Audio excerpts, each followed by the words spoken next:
Hi, everybody. Welcome back. This is the next part of Connie's Pregnant, part 2, okay? We couldn't think of a better title, but we really had a lot more that we wanted to talk about. So sorry, Tink, but you're pregnant again. So now she's having twins, just FYI. I'll take them both, okay? I'll take them both. Yeah. All right. Not funny. So yes, it is. Yes, it is. I love this. We just had more that we wanted to talk about based on what we were discussing in the last video. So if you haven't watched the last video, watch it because it was really funny. And we were talking about how you can change your thoughts from different, like from what's going on right now too, and how you can focus to bring in what you do want and not to get stuck on the negative, because there's a lot of negative. I know people who are stuck in the same household. We were just discussing this. And one person is watching the news incessantly. This is actually a different situation, but one person is watching the news incessantly and the other person is like, oh my gosh, get me out of here. And you're stuck and you can't go anywhere. So what do? And we were talking about some people not wanting to necessarily maybe get a reading because they're worried that everybody in the house is going to hear them. So if that is something you're concerned about, you can always, plug in earbuds into your phone or into your computer if we're doing Zoom so that only you can hear us. Because I know there's the privacy. People want their readings to be private, or they may not want someone else to hear everything. So if that's the case, just, again, plug in earbuds so that you can just hear us. But you're going to have to make some changes and adjustments during this time. We all are. We're all having to look at things differently and how we go forward. It's forcing all of us to look at our lives in a different way, what matters and what's important, and what is it that you really want.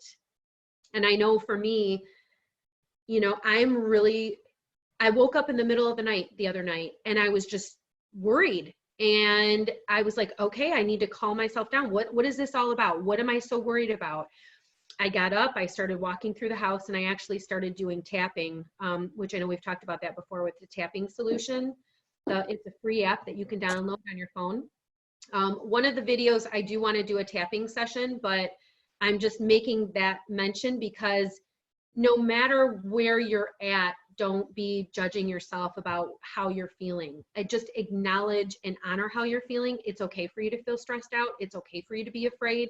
It's okay for you to be worried, but you don't want to stay stuck in that. So what can you do to shift the energy and the vibration of it? You can get pregnant. Just kidding. I'm sorry for this, everyone. So sorry, because that's not happening. Not happening. Not for me. Maybe you guys. There probably will be a lot of pregnancies during this time. How much you want to bet? Yeah. That's a good point. Oh my gosh, I didn't even think of that. Maybe that's why it's coming so much. So yes, baby boomer too. Second time around. Yeah. Everyone's home. What else are you going to do? Right. And right. Good point. Yes. So okay. So if you are, and we talked about this before too, if you wanted to share a story, why don't you go ahead and share that story first? Yes, I do. But you were talking about the thing that you, alone. I just want to share something really funny. Nancy had that Facebook thing where, and I don't remember it verbatim, but it basically went something like this. And it was really funny because you talk about being stuck with people. This will be a time, it's going to be do or die, quote unquote, literally with relationships, because you're going to be forced to look at each other, to look at things of what works and what doesn't work. So this is going to push a lot of things out, just so you know. So there will be some good that comes out of it, but remember, don't fear change. Okay. Be adaptable. That adaptability, you have to be able to be that oak tree, and your branches are just flowing in the wind. Okay. But they're still remain strong, centered, and grounded. But anyway, the Facebook thing, basically they were asking this older guy, about, they said, if you have two choices, and choice A is you are, especially after all of this where everybody's confined with people, choice A is you are stuck with your wife on a deserted island for the rest of your life, or B, and he jumps up, B! He didn't even hear what B was. It was so funny. it was really funny. But anyway, the story that I was actually going to share is a continuation of yesterday's video where we were talking about the difference between having compassion and empathy and feeling guilty. And this is a little bit of a different twist to it, but it really is the same underlier of guilt. So one of my clients, he has a lot of physical conditions. MS, there's just so much heart, circulation, just all kinds of physical ailments, kidney. I mean, really, it just, his body is deteriorating. And it became very clear to me, like early on, why. And he basically, we were talking about, you know, what was going on, and he had, the underlier, just to save time, is basically he was feeling guilty. And I said, well, what are you feeling guilty about? And he said, well, I'm feeling guilty about how I handled my wife, how I handled my kids, how I handled everything. And I said, well, you know, the same that we would tell anyone, I was trying to get him unstuck. The thing is, he did not want to get unstuck. So that to me was like, people usually come to us because they want to get unstuck. So I said, may I ask why you don't want to get unstuck? And I started to explain to him how I explained to everybody how it helped me move past a lot of my guilt, about how you pick your parents to help you learn your life lessons. So all of those things have to happen. Those things happen. You're placed in experiences for your soul growth. And I was explaining this to him, and he said, that doesn't, he says, I get what you're saying. He says, but that's a cop out. He said, that is basically now, that's just a cop out, and it's a way to be able to have a free pass to do whatever you want with no guilt. In other words, by saying, well, everything happens for a reason, so I can do A, B, and C, and it's not going to matter. I have no retribution, you know, no, I guess retribution, or no, what's the word? Responsibility. And that clearly was not what I was saying. There's a huge difference of basically, it's for something to happen and to feel remorse about it. But when you say stuck there in that remorse, in that guilt, in that turmoil, that negative energy, no one would ever want that. God, no one would want you to be stuck in that energy. It's almost like he was punishing himself for the rest of his life for the choices that he had made. And I know a lot of us do that. But my point is this. It's not about punishing yourself. It's about release. It's about learning your lesson and understanding and learning. It's your soul just learning. So if you can look back at that and say, oh, geez, you know what? I wish I'd done this differently, but you know what? I didn't. So now I can only move forward and make things better from here on out, and prove that I have learned my lesson, or prove that I have moved forward. And remember one thing, energy flows where attention goes. So if your attention is always going in what you should have done, how on earth can you possibly make a future? How on earth can you possibly make something? You have an opportunity to make so many lives better right now by just being in the present, and then thinking of ways, use that energy of the guilt of how can I make this person's life better now? What can I do? And maybe they've already passed. Maybe this person has already passed, and so now you're stuck in that guilt. Know this, they hear you. Your loved ones on the other side hear you. If you haven't had a reading from me or Laura, then you may not understand that. But anyone who's had a reading before, understand that they hear you. They bring things forward that you do on a daily basis. And the reason why is to show you that they are listening. They even hear your thoughts, not all of them, just the ones that matter, or that, you know, either making a decision or when you're trying to figure something out, those are the thoughts that they hear because they want to help you. So those loved ones on the other side hear you. You can absolutely release this guilt, because understanding that it really does play a part for everyone's soul growth of why things happen. Whew, that was a lot. Does that make sense? It does. It was so good. It's interesting because I know during my healing process of healing from my abuse memories, I intuitively knew that I had to go back to a lot of things to heal them. And it doesn't mean reliving them, but even little things can block our progress sometimes. So I love the fact that you said that. the guilt, holding yourself in a space of guilt and punishing yourself, it doesn't help you. It doesn't help other people. All it does is hold you back from your true, authentic person, who you are, and your life purpose. And we're all here for a reason. We all have a life purpose. And if you don't know what your purpose is, that's okay. The way you find it, one of the ways to find it, is truly to forgive yourself and to forgive others, is going through that and releasing things that you don't need to hold on to anymore. Some things can be even little things. And this is so weird. When you were talking, it reminded me, there was a memory of mine that when I was younger, I was so embarrassed about this. And it's kind of a funny story now, but there were a lot of things, because from my abuse, embarrassment was a big emotion and a big issue. So any embarrassing moments that happened for me, as little or as insignificant as somebody else might think they were, I didn't have any more room for any more embarrassment. So from the time, I can remember, there were multiple different things that had happened in my life, in my childhood, and any embarrassing moments I had to kind of put into another room. And I couldn't process those emotions. And so I basically shoved them in a closet and shut the door, because I couldn't deal with them at the time. Now I'm in a much healthier place. So in things that do happen that I get embarrassed about, it doesn't affect me in the same way. I'm like, oh yeah, that was really silly or whatever. And I'm able to process it in a healthy way and move forward. So I don't stay stuck, and I'm able to move through it. So one of the things was, when I was a teenager, I don't know how old, maybe 13, somewhere around there. And in my subdivision, there was a boy that I liked, and he lived in the other sub.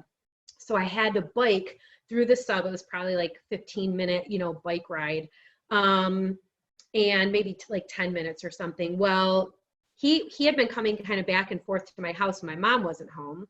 And this day I thought that I would surprise him.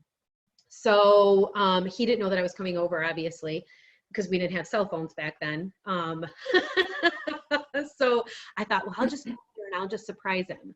And so I did. I got to his house, and I snuck in very quietly through the front door, and I knew I could hear the TV, so I knew he was in the study room watching TV. So I sneak up the stairs, and I come around the corner and I jump in the doorway. Boo! He's sitting there with his parents. His parents are home. Okay, and I just snuck in their house, and I don't even know his parents.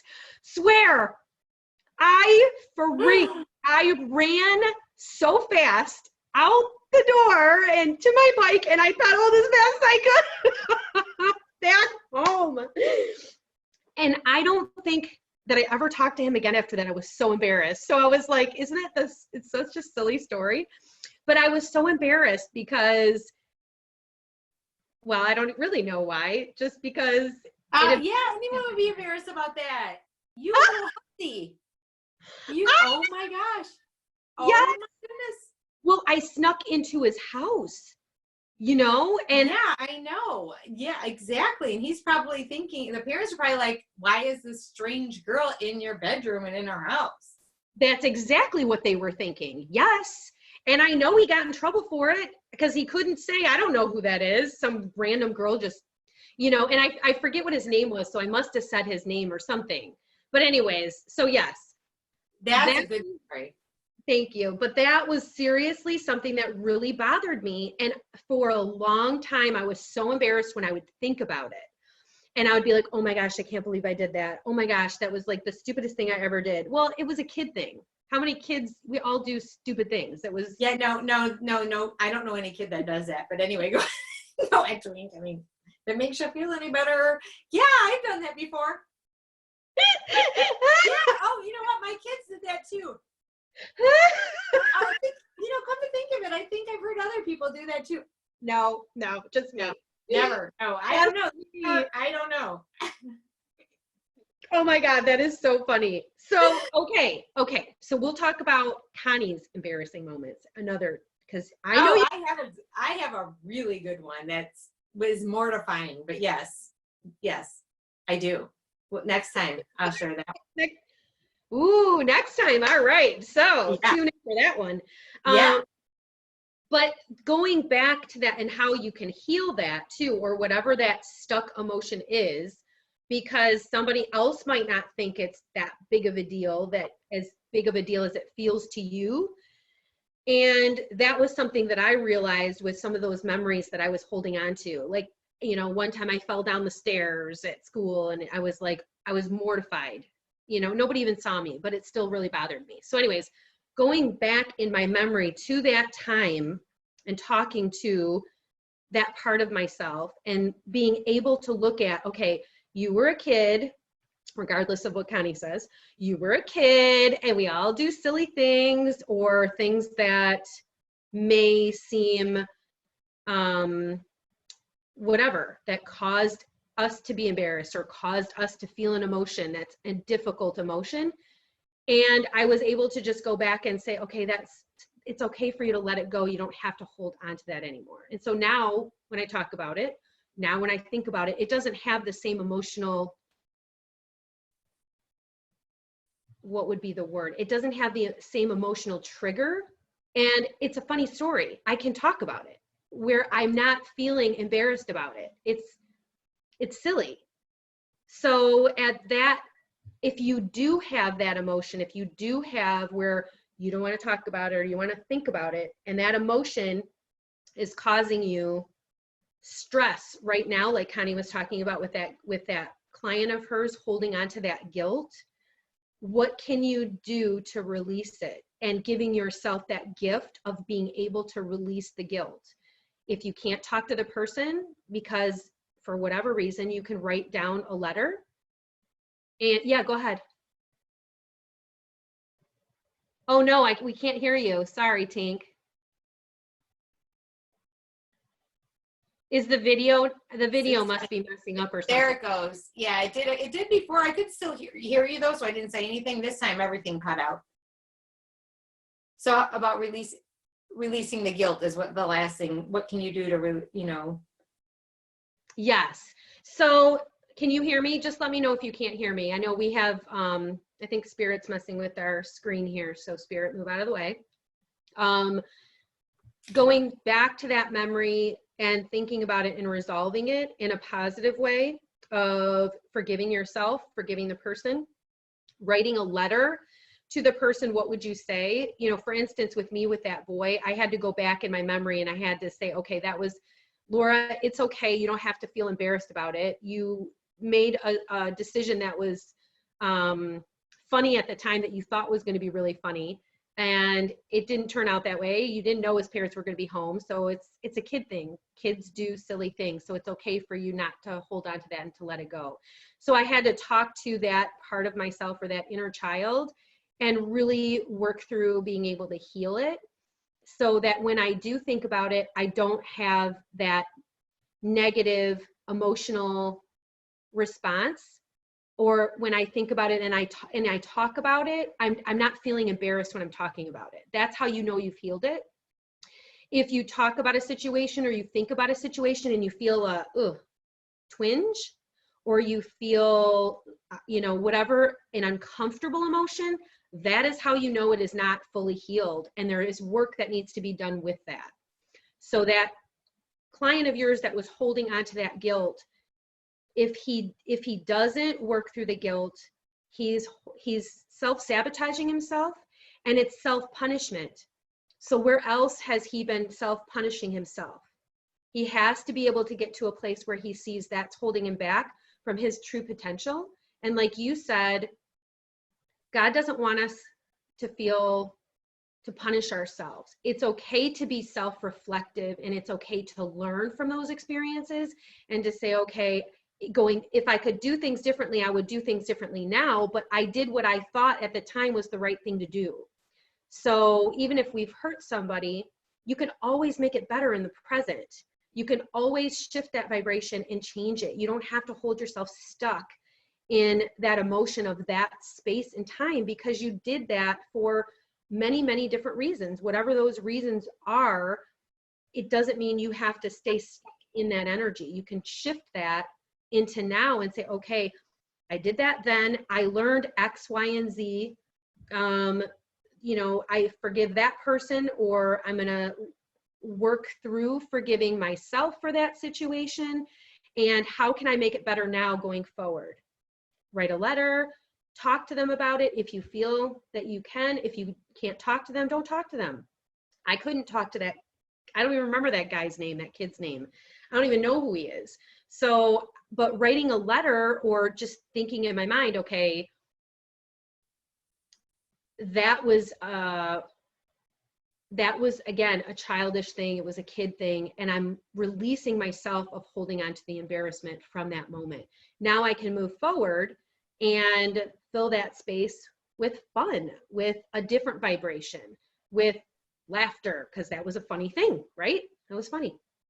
It was very funny. No, absolutely. The whole thing is it helped you grow. From what I can see clearly, part of it is helping you to learn how to be adaptable, the whole adaptability thing. And when you can look at yourself and laugh about that stuff, that's when you know you're really making progress with your soul. And don't beat yourself up if you're not. That's okay. Your soul has no time frame. It's just learning and growing. So be patient with it, just like if it were a toddler.